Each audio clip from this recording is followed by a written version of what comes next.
Hey folks, Bridges here. I'm with my 7th Bell IED class, and we are going to make an exploded view drawing today. Now, above the exploded view drawing, you see a parts list, which is also sometimes known as a bill of materials, BOM. Okay, to get this from here, what we're first going to have to do is we're first going to have to pull those parts. We're going to disassemble the train. Okay, so this is your train assembly, and ever since the beginning, we've been dealing in the workspace called the design workspace. Do you guys all see where I'm pointing with my mouse up here? This is the design workspace. We're going to change that workspace for the first time ever, and we're going to go into what's called the animation workspace. Ooh, you know what? I'm going to go back. I'm going to load a different one that hasn't had an animation done yet.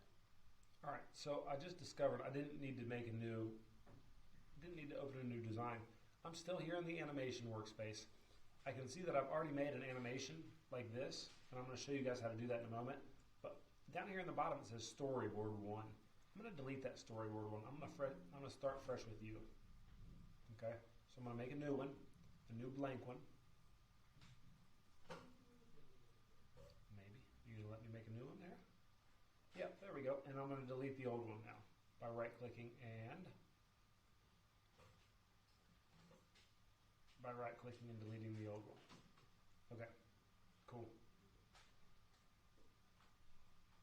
So now here we are. We're on a fresh storyboard, and a storyboard is just like a little movie. You guys follow me? It's an animation. So the first step in our movie is to be able to pull out the first parts that we can pull out. So let's just sort of disassemble this thing in the reverse that we put it together. So the first thing that we want to click on is right up here.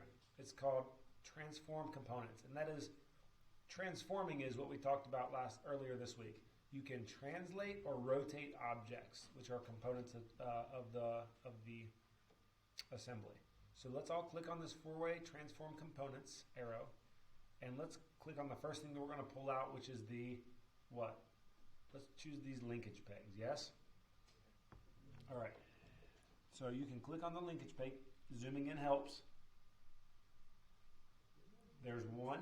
Now, if you choose the other one, it's going to deselect the first one. See what I'm saying? But if you hold the control key between clicks, there we go. We've selected 2. So now we can translate in the Y, on the Y axis, and we can pull those 2 pegs out. Now, did you have to do them together? No, you could have done them separately, but since they're the same part, I just opted to pull them out together. I'd like to turn on this little option here called Trail Line Visibility. All it does is just shows where they came from. You see that? And we will say OK. Next thing that we're going to pull off is the linkage arm. It's important that you click off here into blank space in between so that the previous items are not selected still. So clicking in blank space, now we're going to transform component. We're going to choose the linkage arm.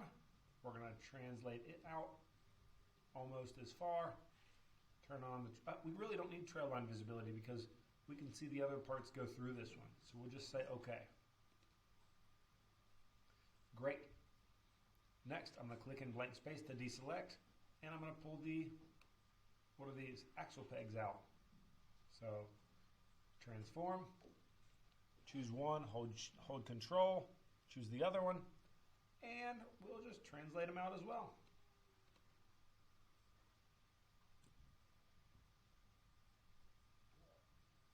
I'm going to turn on the trail line visibility for those and say OK.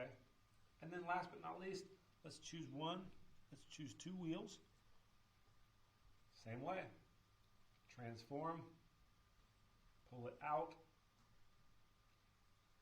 We don't need the trail line visibility because we have the pegs going through the center of them already. So we'll say OK. Great. Now it does, excuse me, it does, when I press play, it does play all those things at the same time. See my play button down at the bottom? I'm going to rewind it and play it again. It does them all at the same time. I kind of like when it shows me step by step. So I'm going to rewind it again. This is strictly personal. It's personal preference. If you like them doing all at the same time, that's fine, but I'm going to make my linkage pegs go first.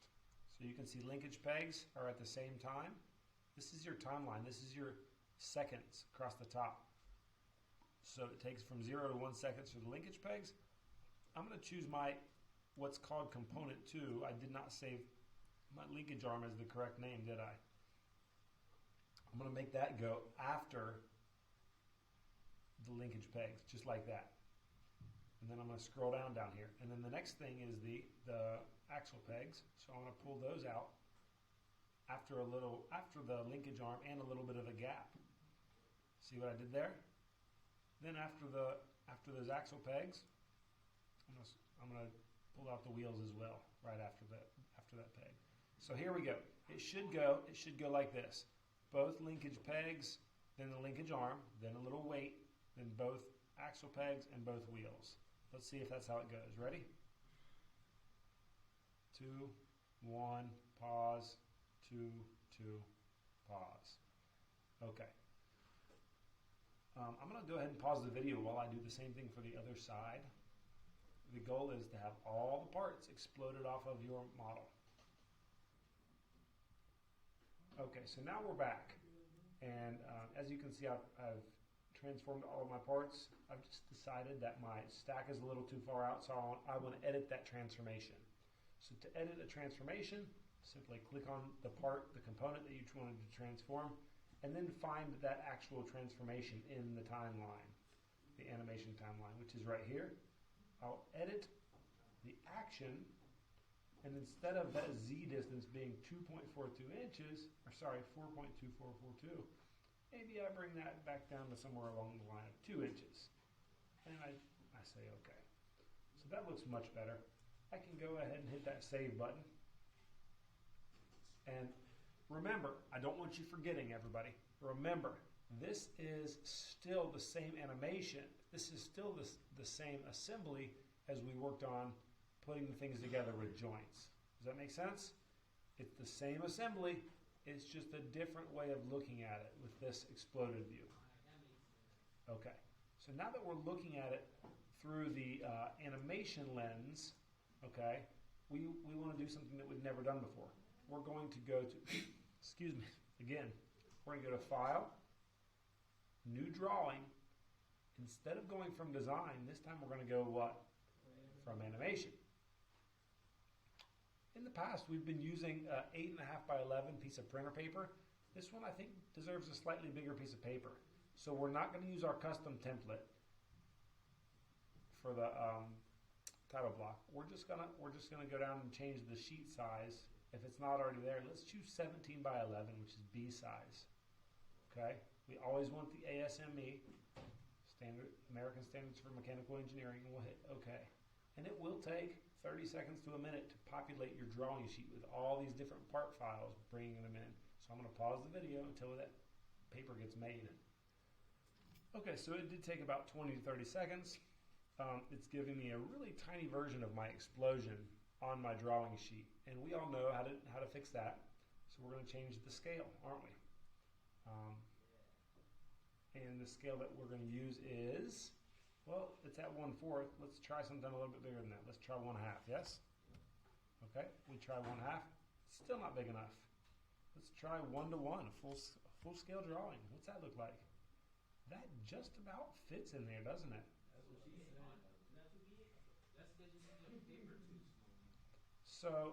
So maybe if you did long transitions or transformations, whatever they're called, maybe that doesn't quite fit. Pick the one that is good for you. Okay, I'm going to do this one right here, and what I'm going to do is I'm going to edit my title block. What we want is a little bit of empty space up in the top right corner for your bill of materials, your parts list. Matter of fact, I'm going to keep it safe, and I'm going to go 3/4. Okay, somewhere between 1/2 and 1 is 3/4, and I'm going to put it right there. That's going to be plenty of space right there. Then I don't have to mess with my title block or anything. All right. Oh, did anybody else get this? It looks kind of ghosty. It doesn't get a lot of my edges. So this is a view thing. If you if you double click on that base view one time, double click it, these are called tangent edges. And because those edges, they had the fillet on there, they flow, it's not showing them. We want to choose full length on the tangent edges, and we'll say close. Okay. Gentlemen, let's focus in here. Let's finish up. All right. So now all we need to do is put our parts list on here. Okay? Parts list can be found up here where it says tables. There's table, there's custom table, and there's parts list. Let's click once. Okay? Let's attach it to the corner of our drawing just like that. Now you can see part of my drawing is actually overlapping my parts list, but not to worry. There's no real description that we're going to be putting in here. So we can choose to make that a little bit skinnier. Okay. I don't think we really even need to do that. Matter of fact, we can right click on the table itself. I'm sorry, we can double click on the table, and we can, as a matter of fact, we can uncheck description altogether. We don't even really need that description. So I double clicked on the table and I unchecked that empty description field, and now we've got plenty of room. Okay. Now we do have a rogue bubble floating up here. It's not called a bubble, it's called a balloon. But you can click on the balloons and you can move the little green dot in the center to move them to a better position. For example, this number 2 is cutting across everything. If I just drag him up here like that, that's much better. Okay? You can also, not only can you move the bubble itself, you can also move where the arrow is pointing. I like the 1 pointing there, but I want it to be more at the front of the train, sort of like that. I don't like the angle of the 5 pointing to the wheel.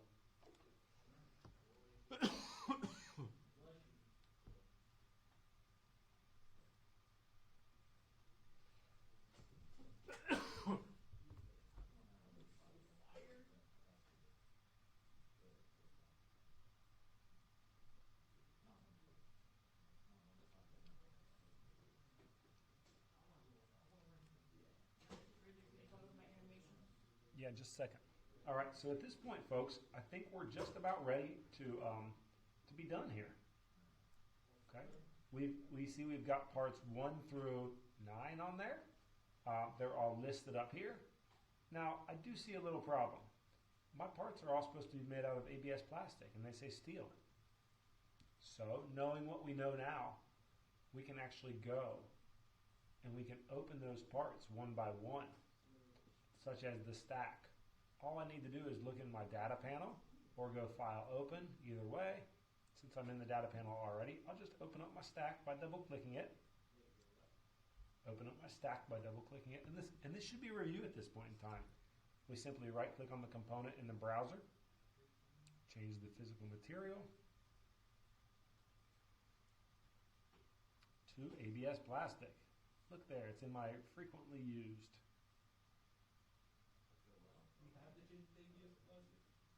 They all do need to be considered ABS plastic, yes. So just drag it onto the part. Now, I liked that nice green color before, and now it looks white.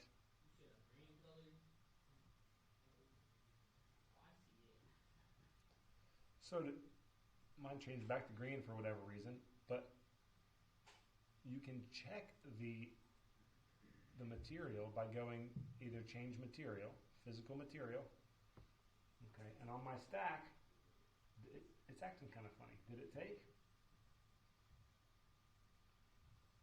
I'm dragging the ABS plastic over onto my part and dropping it and saying close, and it didn't change colors. So when I save this file, let's go back and check. This is sort of a multi-step process. So we saved the part. Now we need to update the assembly. Okay, the assembly is what needs updating first, and I want to update that on the design workspace side. See the yellow triangle saying one component is out of date? When I click that, it updates my component. Okay, now my component is made out of plastic. It still looks green, which is cool, but now it's plastic. Now I need to hit save on the assembly file, because the assembly file is what's feeding the drawing. The drawing now, not this drawing, this is my last bell. The drawing file is being fed by the assembly. And now it says there is a part update as well. Excuse me. I update this part file and, this drawing file, and voila, now my number 2 stack says it's made out of ABS plastic. I hope this was helpful. As always, if you have any questions, shoot me an email or ask me in class, or drop a comment. Thanks for watching.